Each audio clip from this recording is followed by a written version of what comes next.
नमस्कार मित्रांनो, अभ्यासवाणी या चॅनलवर तुमचं स्वागत आहे. अभ्यासवाणी रोज अभ्यास रोज प्रगती. आपण मागील व्हिडिओमध्ये 11 मूलभूत कर्तव्ये पाहिली. ती आपण कशा प्रकारे लक्षात ठेवू शकतो, कोणत्या उपकलमामध्ये किंवा कोणत्या क्रमांकाला कोणतं मूलभूत कर्तव्य आहे, हे आपल्याला लक्षात ठेवण्यासाठी काहीतरी ट्रिक बनवावी लागेल. ती ट्रिक आज आपण पाहणार आहोत.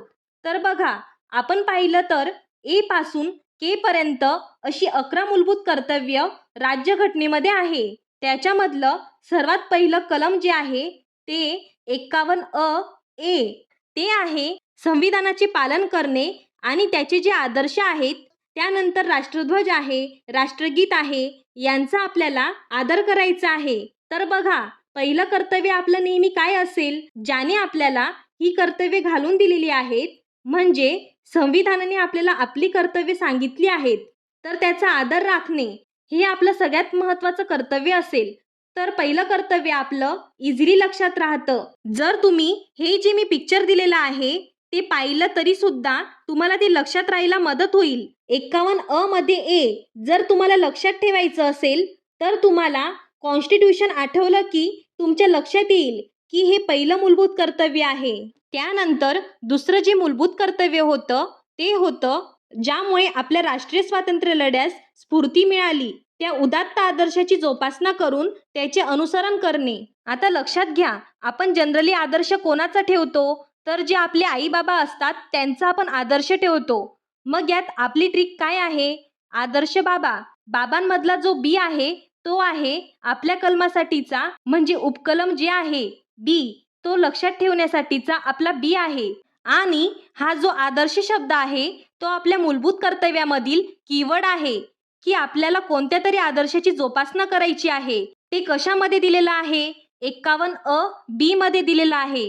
आणि तो आदर्श कोणता आहे ज्यामुळे आपल्या राष्ट्रीय स्वातंत्र्य लढ्यास स्फूर्ती मिळाली? तो तर 51 बी मध्ये काय दिलेलं आहे? उदात्त आदर्शाची जोपासना. त्यानंतर पुढचं जे मूलभूत कर्तव्य आहे ते म्हणजे भारताची सार्वभौमता, एकता आणि एकात्मता उन्नत ठेवणे. आता तुम्ही जर इथे पाहिलं स्लाइडमध्ये, तर तुम्हाला 1 रुपयाचं चिन्ह दिसत असेल.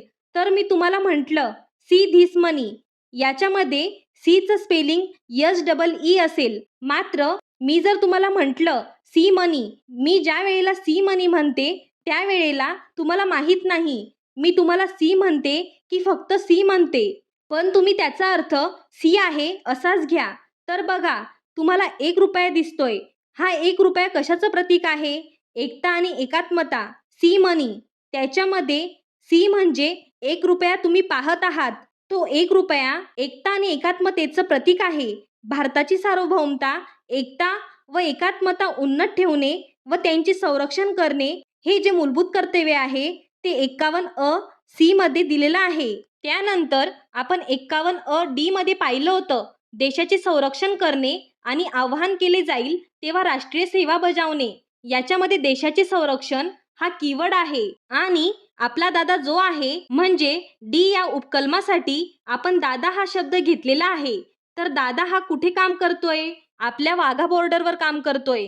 डी वरून तुमच्या लक्षात येईल की वाघा बॉर्डरवरती आपला दादा काय करतोय, तर देशाचं संरक्षण करण्यासाठी तो तिथे रात्रंदिवस पहारा देतोय.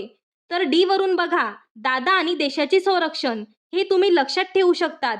यानंतर 51 ई मध्ये धार्मिक, भाषिक व प्रादेशिक किंवा वर्गीय भेदांच्या पलीकडे जाऊन भारतातील सर्व जनतेमध्ये सामंजस्य व बंधुभाव वाढीस लावणे, स्त्रियांच्या प्रतिष्ठेला उणेपणा आणणाऱ्या प्रथांचा त्याग करणे.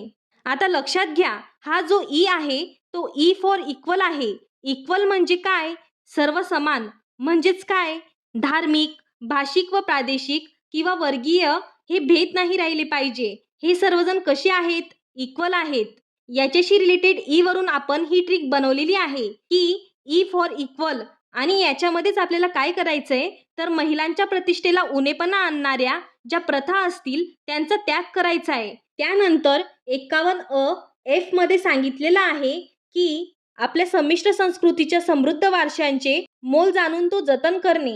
आता जी आपली संस्कृती आहे तिचा जो समृद्ध वारसा जो आपल्याला लाभलेला आहे त्याचा आपल्याला जतन करायचा आहे. पण ती संस्कृती आपली कशी असेल, तर ओरिजिनल असेल, ती खरी असेल, ती फेक नसेल. तर आपली जी ट्रिक आहे त्यात एफ लक्षात ठेवायचा. एफ म्हणजे आपण काय म्हणतो, आम्ही आमच्या ओरिजिनल संस्कृतीचे जतन करतो, ना की फेक. फेक या शब्दाचा एफ जो आहे तो तुम्हाला कशासाठी लक्षात ठेवायचा आहे, तर फेक कल्चरचं आपण जतन नाही करत आहोत. तर आपला जो समृद्ध असा वारसा आहे, संस्कृतीचा वारसा आहे, त्याचं आपण जतन करत आहोत.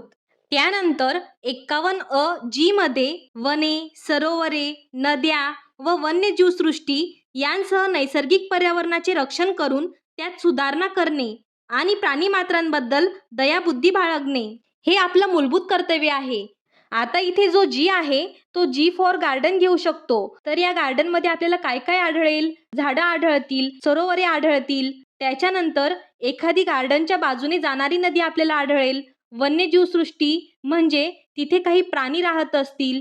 यासह आपल्याला काय करायचंय, गार्डनचं म्हणजे नैसर्गिक पर्यावरणाचं रक्षण करायचंय. तर 51 जी जे आहे ते नैसर्गिक पर्यावरणाचं रक्षण करणे याच्याशी रिलेटेड आहे. तुम्ही जी फॉर गार्डन असं लक्षात ठेवू शकतात. त्यानंतर 51 एच. आता एच जो आहे तो विज्ञाननिष्ठ दृष्टिकोन, मानवतावाद आणि शोधक बुद्धी व सुधारणावाद यांचा विकास करणे.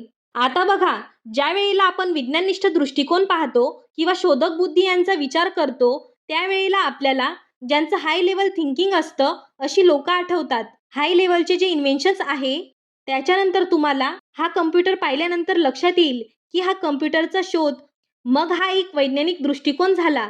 त्याचबरोबर मानवतावाद, शोधक बुद्धी यांचा आपल्याला विकास करायचा आहे. एच फॉर हाय लेवल इन्व्हेन्शन्स हा शब्द तुम्ही लक्षात ठेवला तरी तुम्हाला एच नंबरचं मूलभूत कर्तव्य लक्षात राहील. त्यानंतर आहे 51 आय. आता मी तुम्हाला मागील लेक्चरमध्ये सांगितलं की काही ठिकाणी दंगली उसळतात आणि त्याच्यामध्ये सार्वजनिक मालमत्तेचं खूप मोठ्या प्रमाणावर नुकसान होतं. तर सार्वजनिक मालमत्तेचं रक्षण करणं आणि हिंसाचाराचा निग्रहपूर्वक त्याग करणं हे आपलं कर्तव्य आहे. आणि हे आपल्याला कसं लक्षात ठेवायचंय, हा जो आय आहे, आपण काय म्हणतो, आय विल नॉट डू हिंसाचार. मी कसल्याही प्रकारचा हिंसाचार करणार नाही. कोण हिंसाचार करणार नाही? आय. आय म्हणजे मी. तर हा जो आय आहे तो आपल्या मूलभूत कर्तव्याशी रिलेटेड आहे. इथे तुम्हाला चित्रामध्ये दिसतंय की बसेसची तोडफोड झालेली आहे. बस ही सार्वजनिक मालमत्ता आहे आणि तिची तोडफोड करणे म्हणजे हे सार्वजनिक मालमत्तेचं नुकसान आहे आणि याच्यामध्ये बऱ्याच मोठ्या प्रमाणात हिंसाही घडून येते. तर आपण कसल्याही प्रकारचा हिंसाचार करणार नाही. अँड आय विल प्रोटेक्ट, जी काही आपली सार्वजनिक मालमत्ता असेल ती. तर तुम्ही अशा पद्धतीने लक्षात ठेवू शकता, I will not do any हिंसाचार. त्यानंतर जे जे आहे 51 जे याच्यामध्ये सांगितलं आहे, राष्ट्र सातत्याने उपक्रम व सिद्धी यांच्या चढत्या श्रेणी गाठत जाईल. अशा प्रकारे व्यक्तिगत व सामुदायिक कार्याच्या सर्व क्षेत्रांमध्ये उत्तमता संपादन करण्यासाठी झटणे. याचा अर्थ काय, तर राष्ट्राने सातत्याने उपक्रम आणि सिद्धीचा जो जिना आहे तो चढत्या श्रेणीने चढत गेला पाहिजे.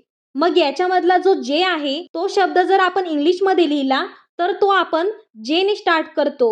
तर बघा, जे जो आहे हा तो आपल्या मूलभूत कर्तव्याचा क्रमांक आहे किंवा कलम आहे. आणि हे मूलभूत कर्तव्य आपल्याला काय सांगतं, तर उपक्रम व सिद्धीचा हा चढत्या श्रेणीचा जिना आहे जो की आपल्याला 51 जे मध्ये सांगितलेला आहे. आणि यानंतर सर्वात महत्त्वाचं कलम ज्यावरती परीक्षेत वारंवार प्रश्न विचारलेले आहेत ते म्हणजे 51 के. जो जन्मदाता असेल किंवा पालक असेल त्याने आपल्या अपत्यास अथवा पाल्यास त्याच्या वयाच्या 6व्या वर्षापासून ते 14व्या वर्षापर्यंत शिक्षणाची संधी उपलब्ध करून देणे. म्हणजे माता पिता असतील ते आपल्या अपत्याला आणि पालक असतील तर ते आपल्या पाल्याला शिक्षणाच्या संधी देतील. 6 ते 14 हा वयोगट लक्षात ठेवा. आणि ही जी तरतूद आहे ती 86व्या घटना दुरुस्तीने टाकण्यात आलेली आहे. म्हणजे हे जे मूलभूत कर्तव्य आहे ते 86व्या घटना दुरुस्तीने 51 के मध्ये नव्याने ऍड करण्यात आलेलं आहे. हे कुठले कर्तव्य आहे, तर 11वे मूलभूत कर्तव्य आहे. अशा पद्धतीने आज आपण काय केलेलं आहे, तर जे आपल्या घटनेमध्ये दिलेली 11 मूलभूत कर्तव्ये आहेत ती 11 मूलभूत कर्तव्ये आपण पाहिलेली आहेत. त्याच्याशी रिलेटेड महत्त्वाची समिती सरदार स्वर्णसिंह समिती, तीही खूप इम्पॉर्टंट होती. ती समिती तुम्ही लक्षात ठेवा. हा व्हिडिओ उपयुक्त वाटला असेल तर चॅनलला लाईक, शेअर आणि सबस्क्राईब करा. अभ्यासवाणी म्हणजे concept based learning. Thank you. Abhyasvani रोज अभ्यास रोज प्रगती.